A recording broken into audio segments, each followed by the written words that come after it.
9. 트리아농 성.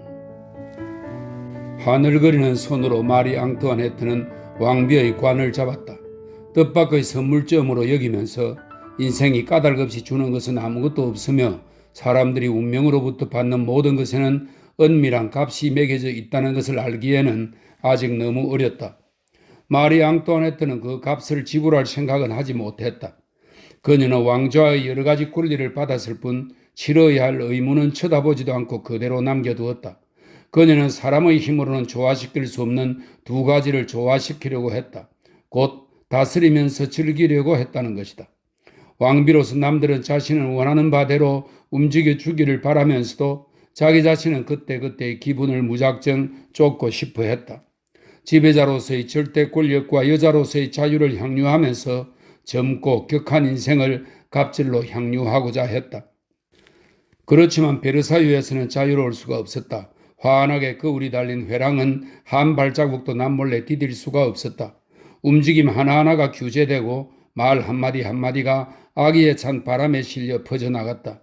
홀로 있는 때도 단둘이 있는 때도 없었고 충분한 휴식도 긴장 해소도 없었다. 국왕은 한치의 틀림도 없이 규칙적으로 쉬지 않고 움직이는 거대한 시계의 중심점이었다. 출생에서부터 죽음에 이르기까지, 일어나서부터 잠자리에 들기까지, 사랑의 순간까지도 삶의 행위 하나하나가 국가적인 행위로 바뀌었다. 모든 것의 지배자인 국왕, 그 국왕의 지배자는 또다시 모든 사람으로 결코 왕 자신이 아니었다. 그러나 마리 앙뚜아네트는 규제라면 무엇든지 싫어했다. 그리하여 왕비가 되자 곧 그녀는 말을 잘 듣는 남편에게 왕비 노릇을 하지 않아도 되는 은신처를 달라고 늘 요구했다. 루이 16세는 반은 약한 마음으로 반은 여자에 대한 친절로 그녀에게 결혼 선물로 여름 별궁 트리아농 성을 선물했다. 이 성은 두 번째로 아주 작은 성이기는 했지만 막강한 프랑스 왕국 안에서 그 나름의 독자적인 왕국이었다. 마리 앙뚜아네트가 남편에게서 받은 트리아농 성은 그 자체로는 대단한 선물은 아니었다. 그녀의 무료함을 10년 이상 달래주고 마음을 사로잡은 장난감일 뿐이었다. 이 성을 만든 사람은 이곳을 왕족의 장기 체류지로 생각하고 지은 것이 아니라 메종 드 플레지르, 즉 잠깐 들러 쉬는 별장으로 지은 것이었다. 엿보는 사람이 없는 사랑의 보금자리라는 의미로는 루이 15세가 애첩 뒤발이나 그때그때 마음에 드는 다른 여자들과 충분히 이용한 바 있었다. 어느 유능한 기계공이 아래 위로 자동으로 움직이는 식탁을 발명했으므로 준비된 식탁이 지하의 부엌에서 누구의 눈에도 띄지 않고 식당으로 올라와 만찬 장면을 하인이 엿볼 수 없도록 되어 있었다. 에로틱한 쾌적함을 보태준 대가로 탁월한 기계공 레포렐로는 73만 6천 리브르 외에 1만 2천 리브르의 특별 사례를 받았다고 한다. 그 사례금은 국고에 별장값과 맞먹는 부담을 지웠다. 베르사유의 정원 속에 있는 아직 정사장면의 열기가 채 가시지도 않은 이 외진 성이 마리 앙뚜아네트에게로 넘어간 것이다. 이제 그녀는 장난감을 얻었다. 프랑스식 취미가 만든 가장 매혹적인 장난감으로 선이 섬세하고 완벽하게 균형이 잡혀 젊은 멋쟁이 왕비에게 딱 어울리는 진짜 보석함과 같은 것이었다. 소박하고 고풍스러운 건축 양식, 우아한 녹색의 정원 가운데 하얗게 빛나는 궁, 외지지만 베르사유에 가까이 자리 잡은 궁, 애첩의 소유였다가 이제는 왕비의 소유가 된 이 궁은 오늘날의 여염집보다 더 크지도 않고 더 안락하지도 더 호화스럽지도 않다. 기껏해야 방이 7, 8개, 대기실 1개, 식당 1개, 크고 작은 살롱이 각각 1개, 침실 1개, 목욕탕 1개, 그리고 작은 서재. 이 방은 사용되지 않았다. 이구동성으로 하는 말에 따르면 마리 앙뚜아네트는 평생 잠깐 훑어본 소설책 몇 권을 제외하면 책이라고는 펼쳐본 적이 없었다. 왕비는 여러 해를 나면서도 이 작은 성의 내부 시설을 별로 고치지 않았다. 확고한 취향 때문에 호화스럽거나 화려한 것, 세련되지 못하고 값만 비싼 것은 친근감을 주도록 꾸며진 이 궁 안에 들여놓지 않았다. 오히려 그녀는 섬세하고 밝고 검소한 것만을 놓아두려고 했다. 아메리카를 아메리고 베스푸치의 이름을 따라 잘못 부르는 것과 마찬가지로 부당하게도 루이 16세풍이라는 저 새로운 양식은 이 궁을 겨냥한 것이었다. 이 양식은 사랑스럽고 경쾌하고 멋진 여인의 이름을 따서 마리 앙뚜아네트 풍이라고도 불렸어야 마땅하리라.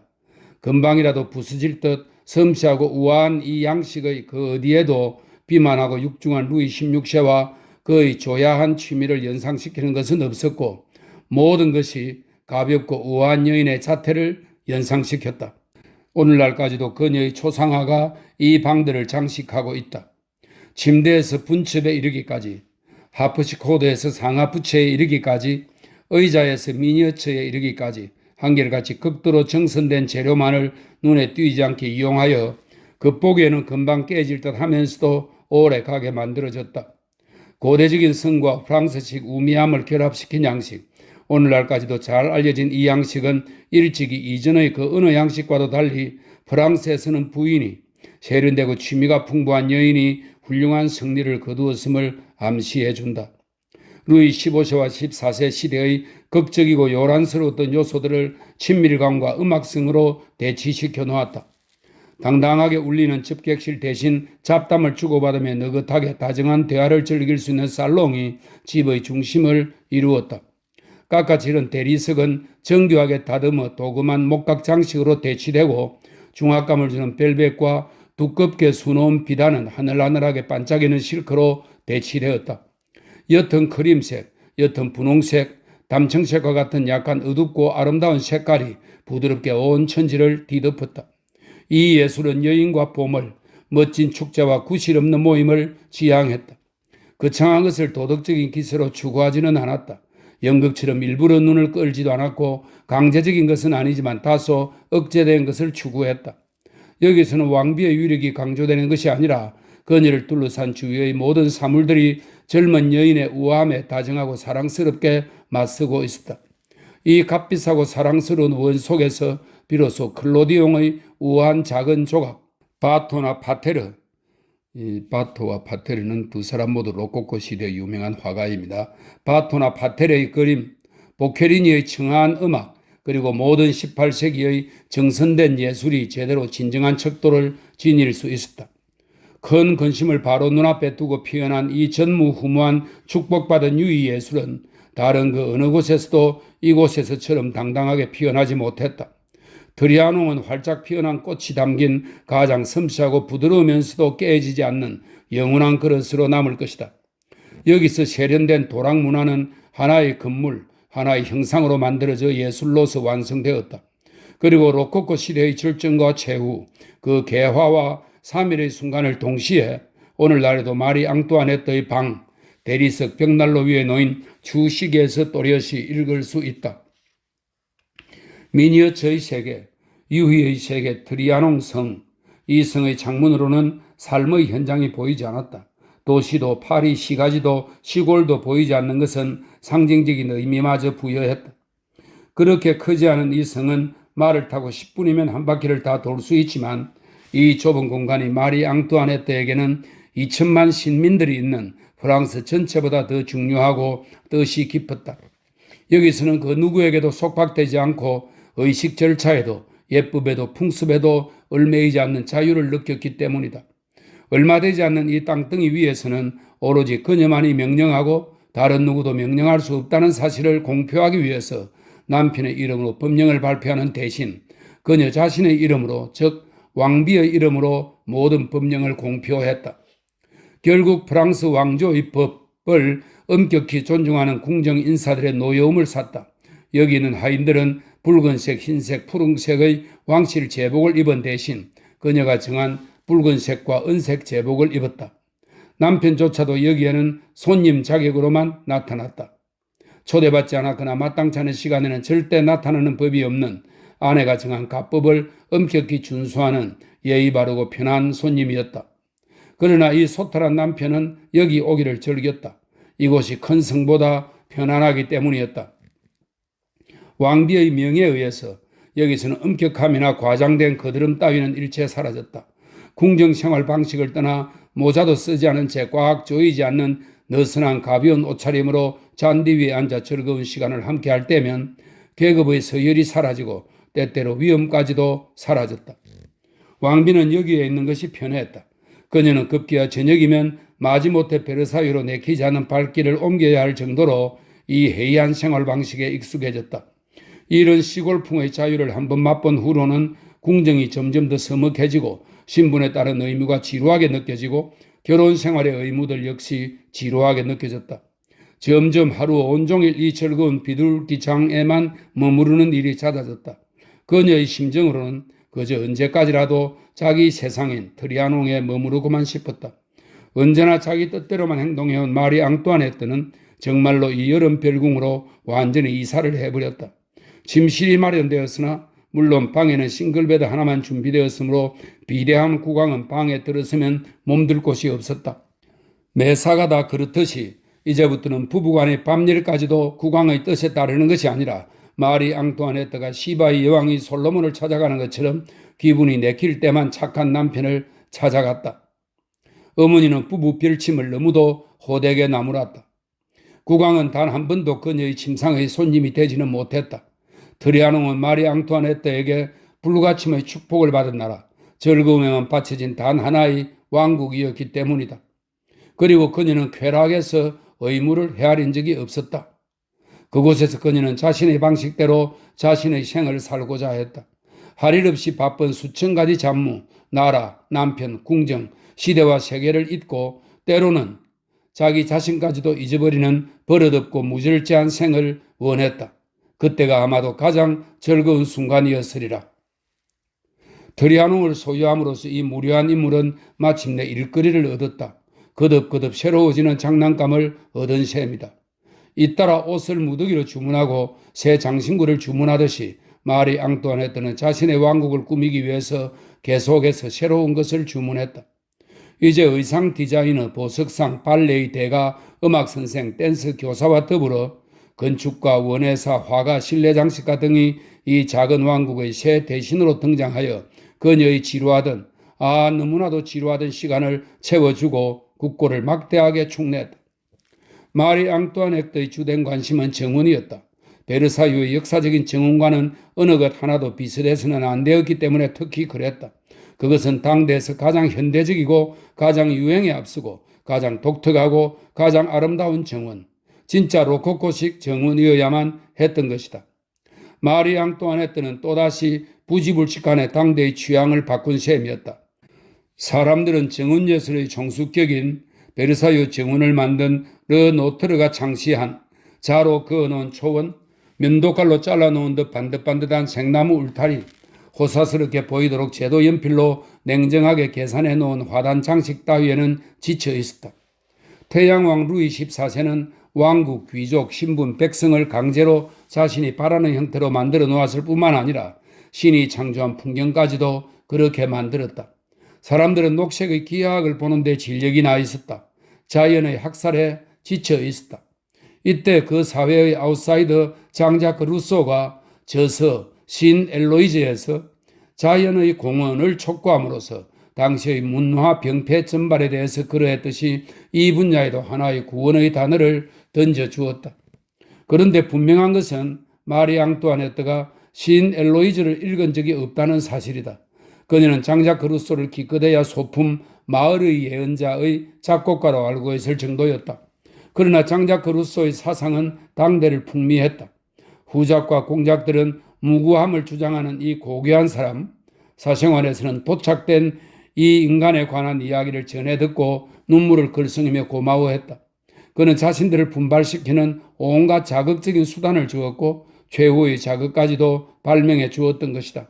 그것은 소박함의 유희, 순박함의 왜곡, 자연스러움의 가장, 그것이었다. 마리 앙뚜아네트는 자연스러운 정원, 소박한 풍경을 가지고 싶어 했다. 그것도 유행에 맞는 자연스러운 정원을. 그녀는 당대의 세련된 최고의 기술자들을 불러 모았다. 가장 인위적인 방법으로 가장 자연스러운 정원을 고안하게 했다. 당시의 유행이었던 이 영국과 중국식 정원에서 단순히 자연을 묘사하는 데 그치지 않고 자연 전체를, 즉 우주 전체를 얼마 안 되는 소우주 속에 장난감처럼 축소하여 완벽하게 묘사하려고 했다. 좁은 면적 위에 모든 것을 모아놓으려고 한 것이다. 프랑스산 나무, 인도산 나무, 아프리카산 나무에 네덜란드산 튤립, 남국의 목련, 연못과 작은 강, 산, 동굴, 낭만적인 폐허와 시골 농가, 그리고 사원, 오리엔트의 풍경, 네덜란드 풍차, 동서남북의 가장 자연스러운 것, 가장 진기한 것들이 다 모였다. 인공적이면서도 가능한 한 가장 실제에 가까운 모습으로 건축가는 불을 뿜어내는 화상과 중국식의 탑까지도 이 손바닥만한 땅덩이 위에다 만들려고 했으나 이 제안들은 돈이 너무 많이 드는 까닭에 중단되었다. 왕비의 성화에 수백 명의 일꾼들은 건축가와 화가의 계획에 따라 가능한 한 회화적으로 또 의도적으로 허술하고 자연스럽게 배치된 경치를 마술처럼 재빨리 실제 풍경으로 만드느라고 바빴다. 우선 목가적인 정경에 필요한 무대 장치인 정치를 돋우며 조용하게 졸졸 흘러가는 시냇물을 초원 한가운데 만들었다. 610m짜리 파이프로 물을 만리로부터 끌어와야 했고 물과 더불어 엄청난 돈이 이 관 속을 흘러가야 했지만 중요한 것은 굽이굽이 휘돌아가는 이 물줄기가 어디 가지나 사랑스럽고 자연스러워 보여야 한다는 사실이었다. 시냇물은 나지막하게 찰랑이며 인공섬이 있는 인공연못 속으로 흘러들었다. 그리고 멋지게 장식된 다리 아래에는 백조들의 부드러운 깃털이 눈부시게 반짝였다. 인위적으로 숨겨놓은 사랑의 동굴과 낭만적인 누각이 있고 인조 이끼가 덮인 바위산은 마치 아나크레온, 이 아나크레온은 기원전 6세기경의 그리스 서정 시인인데요. 연애와 술을 노래했으며 후세의 그를 모방한 것을 아나크레온 퐁이라고 한다는 설명이 있습니다. 마치 아나크레온의 시구에나 나오는 것들 같았다. 이토록 감동적인 소박한 경치가 실은 무수한 도화지 위에 미리 그려졌던 경치이며 설계 도면에 따라 연못과 시냇물은 거울 조각으로 초원과 나무는 그리스도 탄생 장면을 보여주는 모형처럼 채색 이끼를 적절히 사용한 20개의 석고 모형으로 만들어진 것이라는 사실을 눈치채게 하는 것은 아무것도 없었다. 그런데도 공사는 자꾸 계속되었다. 왕비는 해마다 새로운 욕망에 사로잡혀 보다 더 복잡하고 보다 더 자연스러운 설계로 왕국을 꾸미도록 지시했다. 묵은 계산서가 지불될 때까지만이라도 기다리려고 하지 않았다. 장난감이 생겼으니 계속 가지고 놀겠다는 것이었다. 그녀 휘하의 낭만적인 건축가들은 정운을 보다 사랑스럽게 만들려고 우연히 떨어뜨린 듯이 사실은 정교하게 미리 계산하여 조그만 귀중품들을 정운에 뿌려놓았다. 이 시대의 신, 사랑의 신에게 헌납된 자그마한 신전, 신전이 조그만 언덕 위에 솟아있고 그 신전의 고대식 원형홀에는 부샤르동의 매우 아름다운 조각품 중 하나, 헤라클레스의 곤봉으로 멀리까지 적중시키는 활을 깎는 아모르상이 보였다. 동굴, 즉 사랑의 동굴은 워낙 교묘하게 바위 속에 만들어 놓았기 때문에 안에 있는 한 쌍의 연인이 다가오는 사람을 제때 눈치채고 애무의 현장이 발각되지 않도록 했다. 숲속에는 여러 갈래 길들이 이리저리 얽혀 있고 초원에는 희귀한 꽃들이 군데군데 수놓아져 있으며 둘레의 녹색 잔디 사이에는 여기저기 작은 음악당, 새하얗게 반짝이는 팔각정 따위가 눈길을 끌었다. 이 모든 것이 워낙 강박적으로 나란히 혹은 사이사이로 널려 있어서 실제로는 이 우아한 풍경 속에서 인위적인 손길은 전혀 느낄 수 없었다. 그러나 유행은 점점 더 진짜를 요구한다. 자연을 더욱 빈틈없이 자연화하기 위해서 무대에다 가장 세련된 진짜 생명을 심기 위해서 고금을 통틀어 가장 값비싼 유희의 목과 코미디를 진짜처럼 만들기 위해서 진짜 단역들을 끌어다 놓았다. 진짜 농부, 진짜 농촌 안악내, 진짜 소와 진짜 송아지, 돼지, 토끼, 양 따위를 모는 진짜 처녀 목동, 진짜 풀 베는 사람, 수확하는 사람, 양치기, 사냥꾼, 세탁부, 치즈 만드는 사람들을 데려다 놓았다. 그들은 풀을 베고 세탁하고 걸음을 주고 젖을 짜 이 인형극을 쉴 새 없이 생생하게 진행시켰다. 국고를 보다 많이 축낼 새로운 일거리가 또 하나 있었다. 마리 앙뚜아네트의 명령으로 트리아농 성 옆에 이 놀기 좋아하는 아이들을 위해서 외양간이며 광, 흙간이 있고 비둘기장과 닭장이 있는 실물 크기의 인형 극장이 상자에서 꺼내졌다. 곧 그 유명한 인공 촌락 아모를 만들라는 것이었다.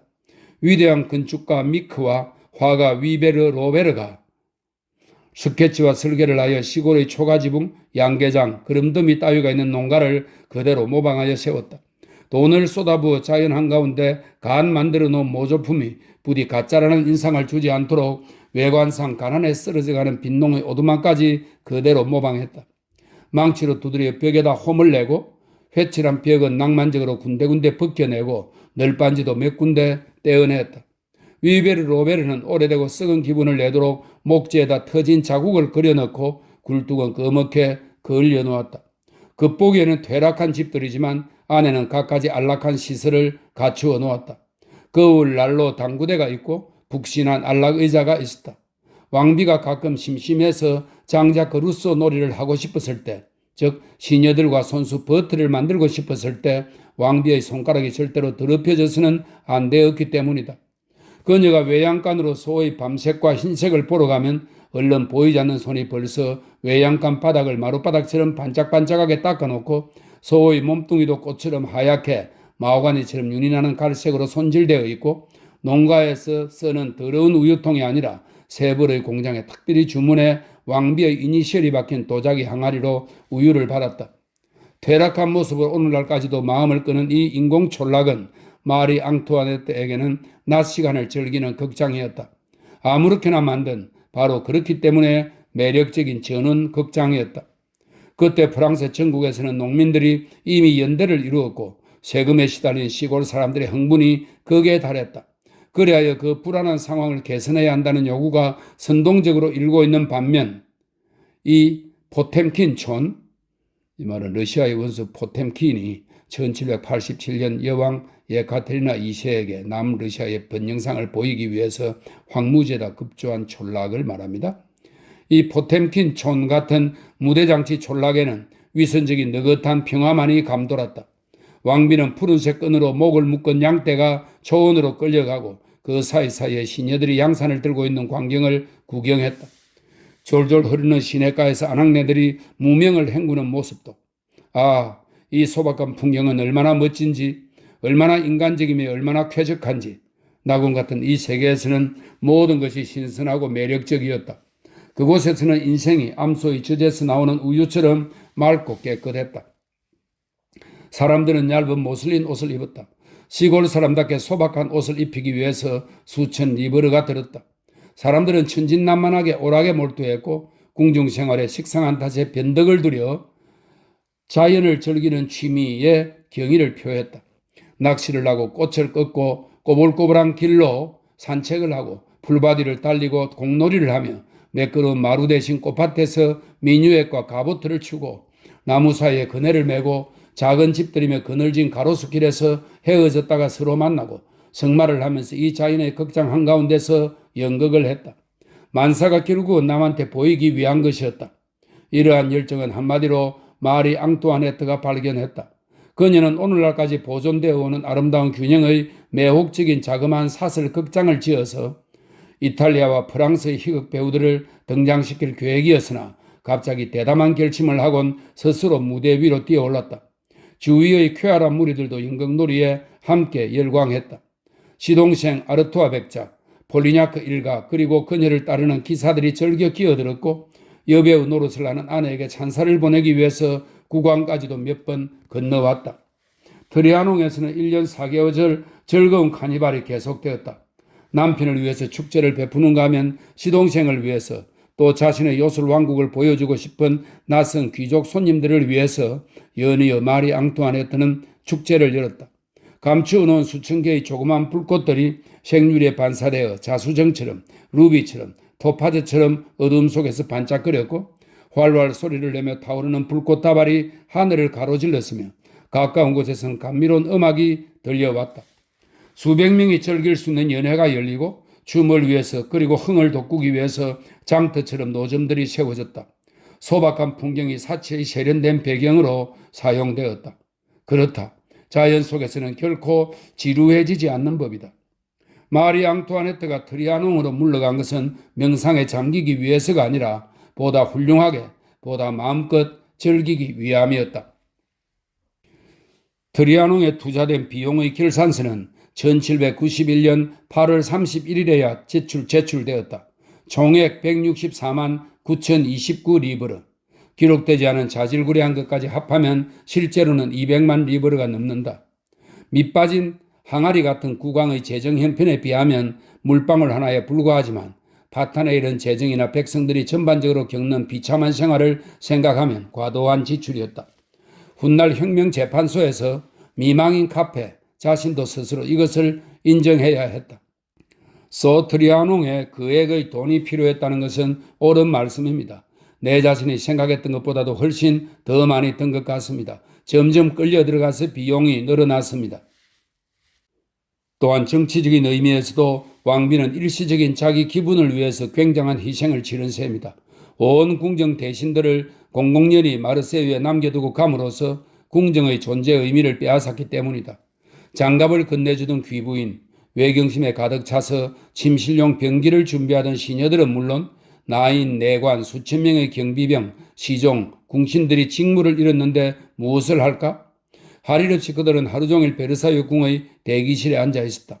기계도 돌아가지 않으면 녹이 슬듯이 무관심하게 버려진 궁인들의 마음속에는 도끼와 불만이 스며들었다.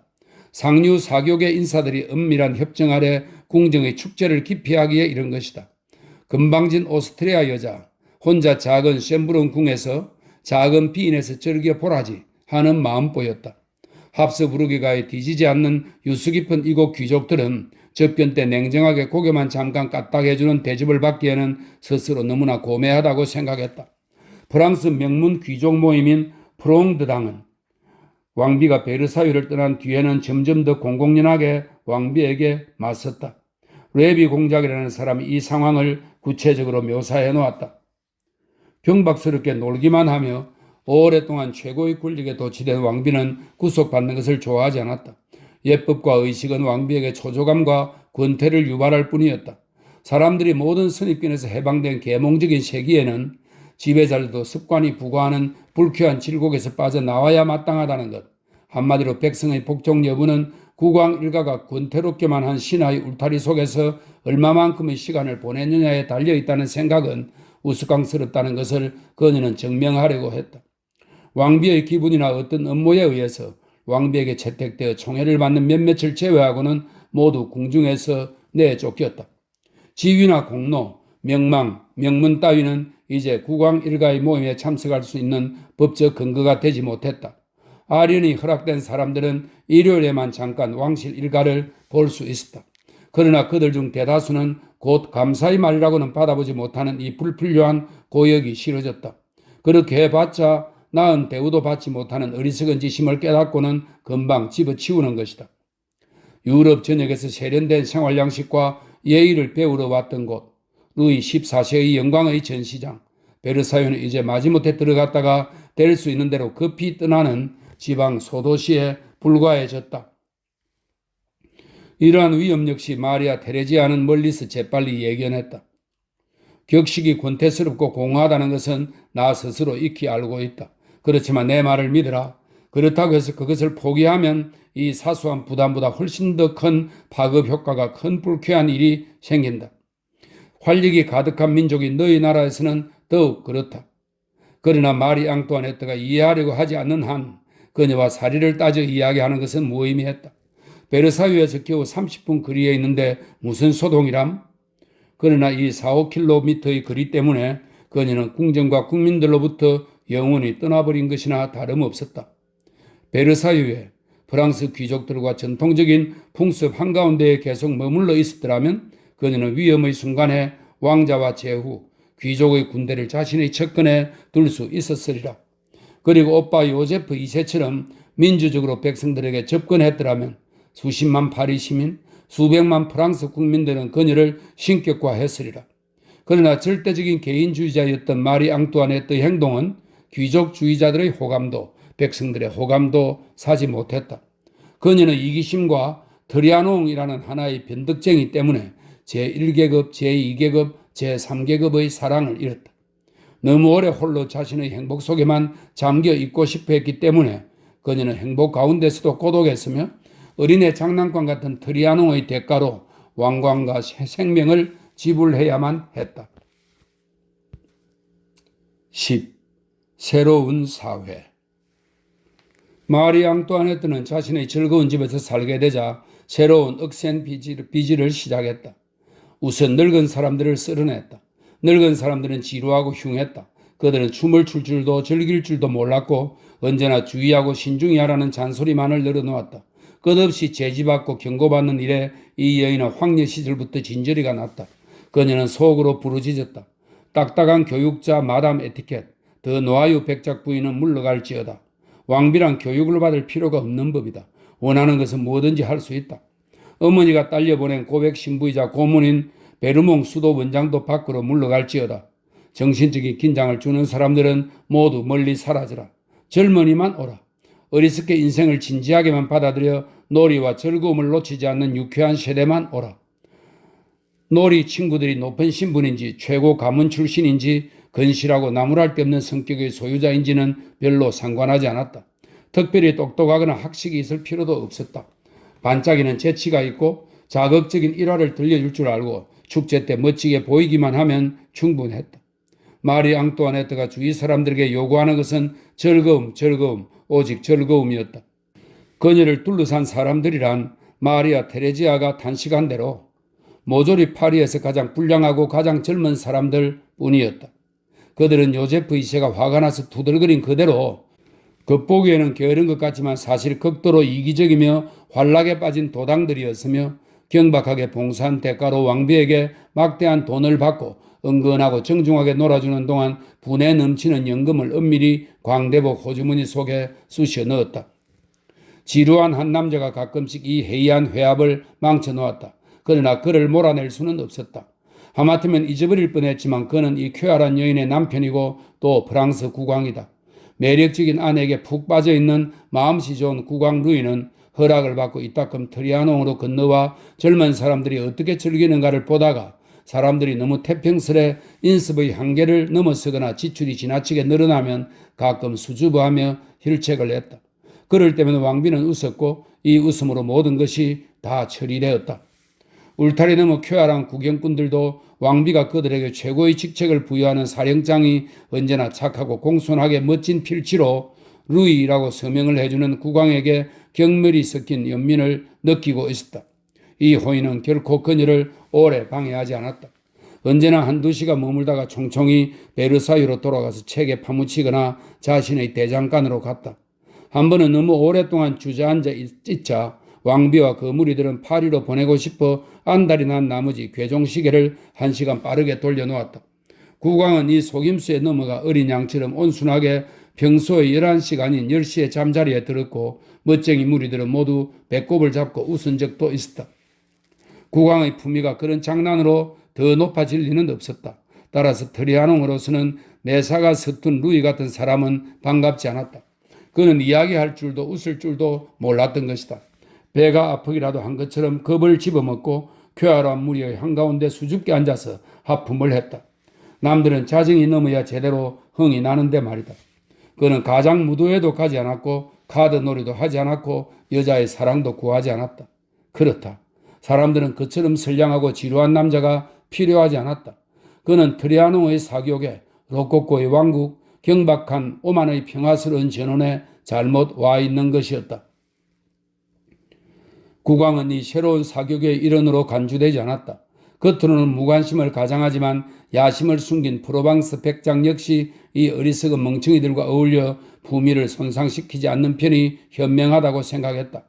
그러나 왕비가 놀러갈 때에는 궁정의 남자가 동반해야 하므로 루이 16세의 막내 동생 아르투아 백작이 수호 성자의 역할을 떠맡았다. 머리가 삐었고 경박하고 무례하지만 유연하고 능란한 그는 마리 앙뚜아네트와 똑같은 불안, 즉 지루해지지는 않을까, 골치 아픈 일이 괴롭히지는 않을까 하는 불안에 시달렸다. 여자 사냥꾼이며 빚쟁이, 한량이며 멋쟁이, 게다가 허풍선이인 아르투아는 용감하다기보다는 뻔뻔하고 정열적이라기보다는 일시적인 충동에 따라 움직였으며 쾌활한 무리를 새로운 스포츠, 새로운 유행, 새로운 오락으로 인도했다. 그래서 그는 왕과 왕비와 온 궁중의 빚을 합친 것보다도 더 많은 빚을 지게 되었다. 또한 바로 그렇기 때문에 그는 마리 앙투아네트에게 썩 잘 어울렸다. 그러나 왕비는 이 무례한 촐싹이를 별로 높이 평가하지 않았다. 더구나 좋아하지도 않았다. 흠구하는 사람들이 그렇게 주장하기는 했지만 어쨌든 그는 그녀를 돌보아 주었다. 시동생과 형수 두 사람을 놀기에 미쳐서 떼어놓을 수 없는 단짝이 되었다. 아르투아 백작은 마리 앙투아네트가 유쾌하고 한가롭고 밤낮이 없는 시골 나들이에 데리고 다니는 선택된 호위병들의 대장이었다. 이 부대는 워낙 소규모여서 상좌를 차지하는 사람들이 끊임없이 바뀌었다. 너그러운 왕비는 휘하 친위병들의 모든 허물들, 무례하고 도전적이며 맘먹으려 드는 태도, 연애 사건 및 스캔들을 다 용서했지만 왕비를 지루하게 만드는 것만은 용서할 수 없었다. 누구든 지루하게 만드는 즉시 총애받기는 다 틀린 것이나 다름없었다. 얼마 동안은 노병답게 무뚝뚝한 50살의 스위스 귀족 버장발 남작이 대장자리에 있었으나 곧 쿠아니 공작에게로 총애가 기울었다.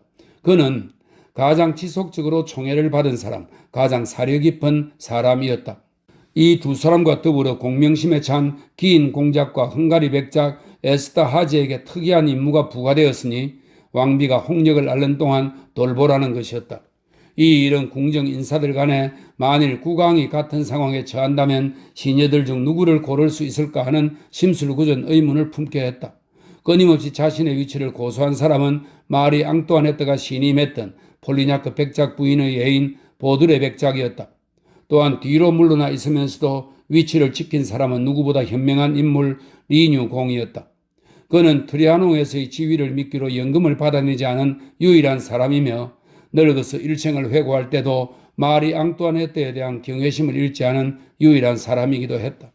또 이 목가적인 하늘에서 명멸하는 스타들 중에는 미남 디용과 젊고 정열적인 미치광이 로젠 공작도 있었다. 두 사람은 어쩔 수 없이 처녀인 왕비에게 한동안 정말 위험한 존재였다. 메르시 대사의 꿀할 줄 모르는 노력이 미치광이들을 왕비에게서 겨우 떼어놓았다. 로쟁은 왕비에게서 단순한 공감 이상의 것을 얻기 직전에 떨어질 수밖에 없었다. 아데마르 백작은 하프에 맞추어 노래도 참으로 멋지게 부르고 연극도 잘했다. 덕택에 그에게는 브리셀 주재 공사, 그 외에는 런던 주재 공사 자리가 주어졌다. 그러나 다른 사람들은 차라리 국내에 머물면서 거품 일도록 만들어 놓은 물속에서 짭짤하고 실속 있는 궁정의 지위를 낚아 올리려고 했다. 이런 기사들 중에서 리뉴 공을 제외하면 아무도 진정한 정신적인 지위를 가지지 못했다. 그 누구도 왕비와의 교우가 제공해준 권력 있는 지위를 정치적으로 굵직하게 이용하려는 공명심조차 없었다. 트리아농의 가면 속에 있던 영웅들 중에서 진정한 역사의 영웅이 된 사람은 하나도 없었다. 마리 앙뚜아네트 역시 마음속으로 진정 존경한 사람은 한 명도 없었다. 또 젊고 애교 있는 마리 앙뚜아네트는 왕비라는 지위에 걸맞게 행동하지 못했다. 친밀하게 지낸 그들 중 누구에게도 정신적으로나 여성으로서나 완전히 헌신하지 않았다. 그들 가운데서 단 한 사람, 그 당시 그리고 영원히 그녀의 마음을 사로잡았던 단 한 사람이었다고들 하고 또 실제로도 그랬던 그 사람은 아직 그늘 속에 가려져 있었다. 오색찬란한 엑스트라들의 소동은 그가 가까이에 있음을, 그가 거기에 있음을 은폐하는 데 쓰였을 뿐이었다. 자꾸만 바뀌는 믿을 수 없는 기사들보다 왕비에게 더 위험스러운 존재는 동성의 친구들이었다. 그들과 함께할 때는 은밀히 뒤엉킨 감정이 숙명적으로 노출되었다. 마리 앙뚜아네트는 본래부터 너무나 평범한 여자, 지극히 여성적이며 부드럽고 헌신에 대한 욕망과 정이 가득 차 있는 여자였다. 그러나 이 욕망은 굼뜨고 무딘 남편 곁에서 처음 몇 년 동안 전혀 보답을 받지 못했다. 솔직한 그녀는 정신적인 긴장을 누군가에게 털어놓고 싶었다. 그런데 관례상 그 대상이 남자일 수도 없었다. 마리 앙뚜아네트는 마지못해 여자친구를 찾았다.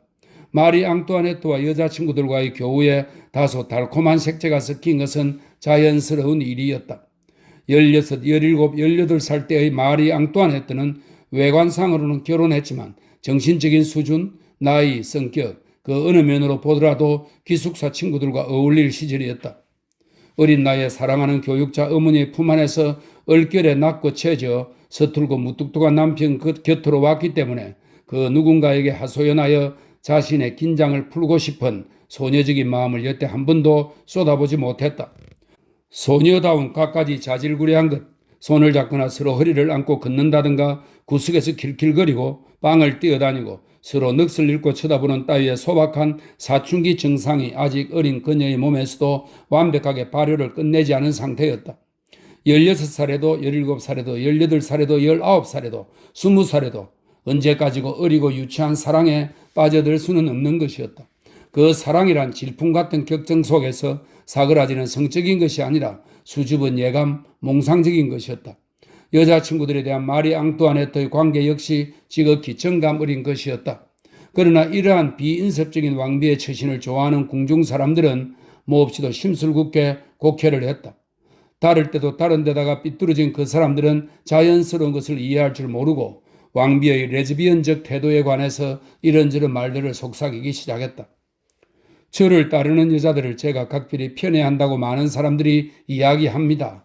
라고 마리 앙뚜아네트는 느낀 대로 솔직하게 명랑하게 어머니에게 써보냈다. 이렇게 그녀의 자부심에 찬 솔직함은 궁정이나 여론, 세상을 경멸했다. 무수한 혀가 만드는 비방의 위력이 어떤 것인지 아직도 몰랐던 것이다. 몸을 사리지 않고 거침없이 사랑하고 신뢰해도 좋으리라는 기쁨에 몸을 내맡겼다. 그리하여 자기가 얼마나 절대적으로 그들을 사랑할 수 있는가를 여자친구들에게 증명하기 위해서 조심해야 하는 마음마저 모조리 내동댕이 쳐버리고 헌신적으로 사랑했다. 왕비가 첫 총리로 드랑발 부인을 고른 것은 상당히 잘된 선택이었다. 프랑스 최고 가문 출신으로 돈이나 지위에 급급하지 않는 정이 깊고 감상적인 본성의 소유자였다. 그다지 총명하지는 않았으나 대신 간사하지도 않았다. 명망 있는 인물은 아니었지만 공명심이 없어 왕비의 호감에 진정한 우정으로 보답했다. 그녀의 품행은 흠잡을 데 없다는 인정을 받았고 그 영향력은 왕비의 사생활에만 국한되었다. 애인이나 가족을 위해서 후원을 구걸하지도 않았고 국가 경영이나 정치에 끼어들지도 않았다. 그녀는 도박장을 열지도 않았고 마리 앙뚜아네트를 쾌락 추구의 소용돌이 속으로 깊이 몰아넣지도 않았다. 조용히 눈에 띄지 않게 충절을 지키다가 마침내 영웅적인 죽음으로 우정의 종지부를 찍었다. 어느 날 저녁 갑자기 그녀의 위력은 꺼진 불빛처럼 사라져버렸다. 1775년 무도회에서 그때까지 왕비가 알지 못했던 한 여인, 겸손한 우아함으로 감동을 주는 푸른 눈빛이 천사처럼 맑고 자태가 소녀처럼 연연한 어느 여인이 왕비의 눈에 띈 것이다. 그녀의 이름을 묻자 사람들이 쥐르드 폴리냐크 백작 부인이라고 일러주었다. 이번에는 랑발 부인의 경우처럼 서서히 우정으로 성화한 인간적인 호감이 아니라 갑작스럽고 열정적인 관심, 첫눈에 반한 사랑, 일종의 뜨거운 열렬한 사랑이었다. 마리 앙투아네트는 이 낯선 여인에게로 다가가 왜 그렇게 궁정에 나타나지 않았느냐고 물었다. 폴리냐크 백작 부인은 자기는 신분에 맞는 생활을 할 만큼 넉넉하지 못하다고 정직하게 대답했다. 이러한 솔직함이 왕비를 사로잡았다. 참으로 순수한 영혼이 이 매력적인 여인 속에 감추어져 있음에 틀림없었다. 당시로서는 최악의 수치였던 돈이 없다는 말을 그녀는 감동적으로 스스럼 없이 첫마디에 털어놓았다. 이 여자야말로 내가 오랫동안 찾았던 이상적인 친구가 될 거야. 마리 앙뚜아네트는 즉시 폴리냐크 백작 부인을 궁정으로 불러들였고 남들이 시샘할 정도로 눈에 띄는 총애를 산더미처럼 내렸다. 왕비는 그녀와 팔짱을 끼고 다녔고 그녀를 베르사유에서 기거하게 했고 어디든 함께 데리고 다녔다. 심지어는 출산을 하고 누워있는 이 둘도 없는 친구를 찾아보기 위해서 조신들을 모두 이끌고 말리에 다녀오기도 했다. 몇 달 사이에 영락한 귀족 부인이 마리 앙뚜아네트와 온 궁정의 주인이 되었다. 그러나 유감스럽게도 이 섬세하고 순결한 천사는 하늘에서 내려온 것이 아니라 빚더미에 파묻힌 집안 출신이었다. 그녀는 뜻밖의 호의를 자신을 위해서 열심히 이용하려고 들었다. 곧 재무 대신의 연부를 외워야만 했다. 우선 40만 리브르의 빚을 갚아주고 딸에게는 지참금으로 70만 리브르를 주고 사위에게는 해군 대령 계급과 함께 1년 후에는 7만 두카텐의 지대가 나오는 토지를 주고 부친에게는 연금을 주고 사람 좋은 남편에게는 실제로는 오래전부터 정부가 남편 자리를 차지하고 있었지만 그 남편에게는 공작 자기를 주고 프랑스의 가장 실속 있는 직책 중 하나인 우편 업무를 담당하게 했다. 폴리냐크의 동서인 디안 드 폴리냐크는 평판이 나빠서나 궁정 시녀가 되었고 백작 부인 자신은 왕실 아기들의 가정교사가 되었다. 부인은 연금을 받은 것 외에도 사신이 되어온 가족이 돈과 명예에 파묻혀 허우적거렸다. 또 넘치는 풍요의 뿔, 이것은 풍요의 상징입니다. 풍요의 뿔에서는 폴리냐크의 정부들에 대한 총애가 쏟아져 나왔다. 마침내 왕비의 이런 일시적인 기분을 위해서 폴리냐크 가를 위해서 국가는 해마다 50만 리브르를 부담하게 되었다. 유례 없는 일입니다. 라고 메르시 대사는 당황하여 비인으로 소식을 전했다. 짧은 시간에 그토록 많은 금액을 단 하나의 가문에 하사하는 일은 망트농에게도 퐁파두르에게도 천사처럼 다소곳이 눈을 내리던 총이 겸손하고 너그러운 폴리냐크 부인에게처럼 많은 돈이 하사되지는 않았다. 소용돌이에 휘말리지 않은 사람들은 품위도 가치도 없는 착취만 하는 집안을 위해서 자신의 이름과 지위와 명성을 그릇되게 하는 왕비의 끝없는 관대함을 이해할 수 없어 어안이 벙벙해져 있었다. 타고난 지능, 내면적인 힘, 솔직함, 그 어느 면에서도 왕비가 그 하찮은 인간보다 100배는 더 훌륭하다는 것을 누구나 알고 있었다. 그러나 인간관계에서 결정적인 것은 결코 힘이 아니라 재간이며 정신의 우월이 아니라 의지의 우월이다. 마리 앙투아네트는 게을렀으나 폴리냐크 일가는 야심에 차 있었고, 마리 앙투아네트는 비약이 심했으나 상대는 끈질겼으며, 마리 앙투아네트는 혼자였으나 그들은 무리를 지어 똘똘 뭉쳐 있었다. 이 무리는 계획적으로 용이 주도하게 왕비를 다른 사람들로부터 차단했다. 왕비를 즐겁게 해줌으로써 그들은 왕비를 꽉 붙잡고 있었다. 가련한 늙은 고백 신부 베르몽이 옛 제자인 왕비에게 마마께서는 법도와 친구분들의 평판에 대해서 지나치게 관대해지셨습니다 라고 경고하기도 했고, 의외일 만큼 대담하게 저속한 행동, 악습, 상처를 입고 땅에 떨어진 평판이야말로 당신의 패거리가 될 수 있는 수단이 되어버렸습니다 라고 비난하기도 했지만 아무 소용이 없었다. 서로 허리를 잡고 나누는 달콤하고 연연한 잡담에는 도대체 충고가 소용이 없었다. 치밀하게 계산된 관책에 지혜인들 무슨 소용이 있었을까? 폴리냐크와 그 무리들은 왕비를 즐겁게 해줌으로써 그녀의 마음을 여는 마술의 열쇠를 가진 셈이었다. 몇 년이 지나자 마리 앙투아네트는 철저하게 계산된 무리에게 완전히 예속되고 말았다. 폴리냐크의 살롱에서는 감투청탁이 오가고 한쪽에서는 자리와 연금을 슬쩍슬쩍 건네주었다. 겉보기에는 다른 사람의 안녕을 위해서 노력하는 것으로만 나타났다. 이런 식으로 왕비가 전혀 눈치채지 못하는 사이에 가뜩이나 고갈되어가는 국고의 마지막 황금 물줄기가 몇몇 사람의 수중으로 흘러들어가고 말았다. 대신들은 이런 물줄기를 막을 힘이 없었다. 왕비께 입을 열게 하시오.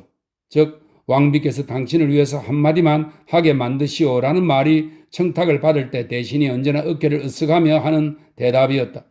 그것은 계급과 자귀, 자리와 연금의 수여가 프랑스에게서는 오로지 왕비의 손에 달려 있었으며, 이러한 왕비의 손을 눈에 보이지 않게 지휘하는 것은 오랑캐 꽃빛 눈을 가진 여인, 아름답고 부드러운 폴리냐크였기 때문이다. 끊임없이 이어지는 쾌락으로 폴리냐크 무리는 마리 앙투아네트 주위에 불가침의 울타리를 둘러쳤다. 궁정 사람들은 이것을 금세 깨달았다. 또 이 울타리 뒤에는 지상의 낙원이 있다는 것을 알고 있었다. 그곳에는 감투가 널려 있고 연금이 쏟아져 나오고 한마디 익살이나 한마디 쾌활한 찬사로 남들은 수십 년 동안 꾸준히 업적을 쌓아야 얻을 수 있는 총애를 따냈다.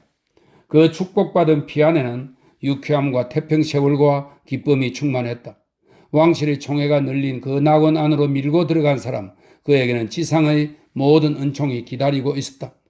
따라서 울타리 밖으로 추방된 사람들, 트리아농에 들어갈 수 없는 늙은 귀족들, 공운을 쌓은 세대들이 격렬히 분노하는 것도 놀라운 일이 아니었다. 그들 역시 탐욕스러운 손을 내밀었으나 황금의 비는 그 손을 적셔주지 않았다. 도대체 우리가 왜 영락한 폴리냐크 가문만 못하다 말인가?